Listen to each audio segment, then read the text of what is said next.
বাইরে প্রচুর বৃষ্টি হচ্ছে, আর এই বৃষ্টির দিনে যদি গরম গরম বিস্কুট আর সাথে কিন্তু গরম গরম যদি চা থাকে তাহলে কিন্তু একেবারে জমে যাবে। আর এই খাস্তা মুচমুচে বিস্কুটটা কিভাবে আমি বানালাম দেখতে হলে সাথে থাকতে হবে, স্কিপ না করে পুরো ভিডিওটাই দেখতে হবে, তাহলে বুঝতে পারবেন। নমস্কার বন্ধুরা, মালতীর মিনি কিচেনে অনেক অনেক স্বাগতম। অন্য দিনের মতো আজও চলে এসেছি আপনাদের কাছে নতুন একটা রেসিপি নিয়ে। আর আজ কিন্তু একটা দারুণ রেসিপি নিয়ে আপনাদের কাছে এসে হাজির হয়েছি। আজ কিন্তু আমি বানাবো বেশ গরম গরম মুচমুচে খাস্তা বিস্কুট। আর এই বিস্কুটটা আমি কিন্তু আটা দিয়েই বানাবো।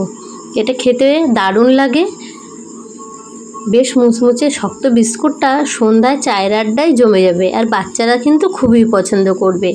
বাজার থেকে কিনে খেলে কিন্তু অতটা টেস্টি হয় না, যতটা টেস্টি বাড়িতে এই বিস্কুটটা বানালে হয়। তা চলুন তাহলে রেসিপিটা বানানো যাক। আর আকাশে কিন্তু প্রচুর মেঘ, বৃষ্টি কিন্তু এখনই শুরু হয়ে যাবে। আশা করি রেসিপিটা আপনাদের কাছে অনেক অনেক ভালো লাগবে। আর ভালো লাগলে প্লিজ একটা লাইক, কমেন্ট, শেয়ার ও সাবস্ক্রাইব করতে ভুলবেন না। সাবস্ক্রাইব করে পাশে থাকবেন আর পাশে থাকা বেল আইকনটিটা প্রেস করে দেবেন, তাহলে ভিডিও ছাড়ার সাথে সাথে প্রথম নোটিফিকেশনটা আপনাদের কাছে গিয়ে আগে পৌঁছে যাবে। চলুন তাহলে রেসিপিটা বানানো যাক। আর এই রেসিপিটা তৈরি করার জন্য কিন্তু প্রথমেই আমাদের লাগবে এখানে আটা। আর আমি কিন্তু এই রেসিপিটা আটা দিয়েই বানাবো, আপনারা ইচ্ছা করলে ময়দা দিয়ে বানাতে পারেন। এখানে প্রথমে একটা পাত্র নিয়েছি, পাত্রে কিন্তু আমি একটা ডিম ফাটিয়ে দেবো। এখানে কিন্তু আমি একটা ডিমই নেব, খুব বেশি ডিম নেওয়ার প্রয়োজন নেই। এই ডিমের মধ্যে আমি দিয়ে দিলাম 4 চামচ মতন চিনি। যেমন আপনারা মিষ্টি খেতে পছন্দ করেন ঠিক তেমনই আপনারা মিষ্টিটা দিতে পারেন। পরিমাণ মতন লবণ দিয়ে দেবো। লবণটা দিলে মিষ্টির ব্যালেন্সটাও ঠিক থাকে, আর এই বিস্কুটটা খেতেও বন্ধুরা দারুণ লাগে। একটা হ্যান্ড উইচ দিয়ে ভালো করে একটু মিশিয়ে নেব।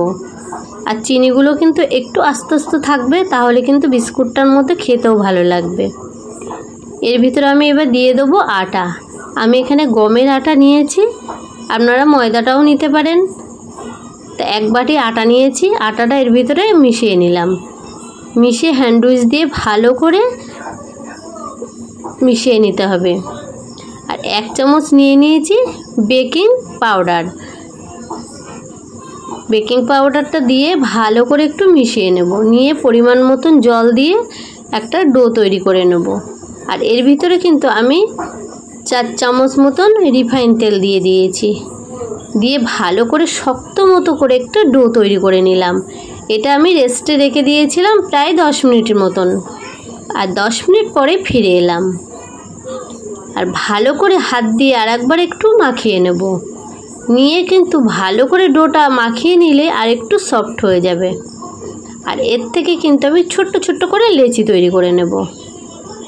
লেচি তৈরি করে হাতের মধ্যে কিন্তু একটু গোল করে পাকিয়ে নেব। নিয়ে একটু লম্বা শেপ দিয়ে দেব। আপনারা যদি মনে করেন শেপটা একটু অন্য ধরনের দেবেন তাহলে দিতে পারেন। দেখুন আমি একটু লম্বা শেপ দিয়ে নিয়েছি। আর এটা কিন্তু বেলা কোনো ঝামেলাই নেই, হাতের মধ্যে চেপেই কিন্তু শেপটা দিয়ে দেওয়া হয়ে গেল। দেখুন কতটা শেপটা সুন্দর এসেছে। আর একটা ছুরির সাহায্যে কিন্তু উপরে এরকম দাগ টেনে নেব। দেখুন কত সুন্দর শেপটা তৈরি হয়ে গেল। আর সামান্য 2-1টা তিল ছড়িয়ে দিয়ে কিন্তু এটা সাজিয়ে নেব। এরকম করে প্রত্যেকটা লেচি কিন্তু আমি বানিয়ে নেব। আর একটা লেচি নিয়ে আপনাদের দেখাচ্ছি যে কিভাবে বিস্কুটটা বানিয়ে নিলাম।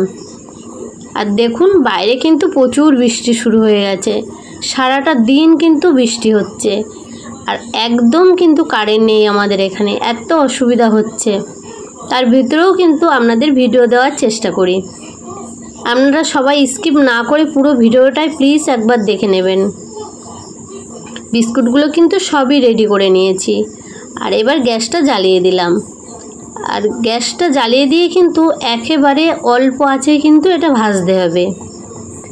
বেশি জোর দিয়ে তেলটা গরম করলে চলবে না। আপনারা বুঝতেই পাচ্ছেন বিস্কুটটা আমি তুলে দিয়েছি কতটা গরম হয়েছে তেলটা, একদম কিন্তু খুব বেশি গরম হয়নি। বিস্কুটটা দিয়েছি, বুঝতেই পাচ্ছেন সামান্য কিন্তু অল্প আছে, এর ভিতরে দিয়ে দিলাম। এটা অল্প আঁচেই ভাজতে হবে, তাহলে বেশ খাস্তা আর মুচমুচে হবে। সামান্য বুদবুদ কিন্তু উঠছে এবার, এরকমভাবেই কিন্তু আস্তে আস্তে ভেজেই ওপরে ভেসে উঠবে। দেখতেই পাচ্ছেন আমি কিন্তু কোনো নাড়াচাড়া দিইনি, বিস্কুটগুলো কত সুন্দরভাবে ভেসে উঠেছে। আর দেখুন টোপা টোপা হয়ে কিন্তু ফুলেও উঠেছে।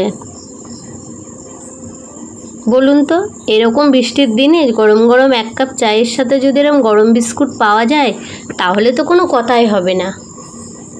আপনারাও চেষ্টা করলে বাড়িতে এরকম করে বিস্কুট বানিয়ে খেতে পারেন।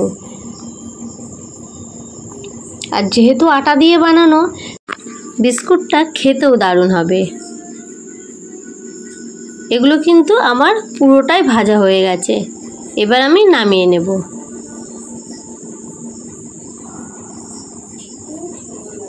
বাদবাকিটা কিন্তু একইভাবে আমি ভেজে নেব। সব বিস্কুটগুলোকে আমি ভেজে নিয়েছি, আর দেখুন কতটা সুন্দর দেখাচ্ছে, আর বেশ মুচমুচে, আর ভিতরে কতটা জালিদারও হয়েছে, আর বেশ শক্ত হয়েছে, আর খেতে তো দারুণ লাগছে। একটা খেয়ে কিন্তু আমি দেখছি এটা খেতে কেমন হয়েছে। বন্ধুরা, অসাধারণ হয়েছে, খেতে খুব সুন্দর হয়েছে। তা আপনারাও বাড়িতে ঝটপট বানিয়ে নিন।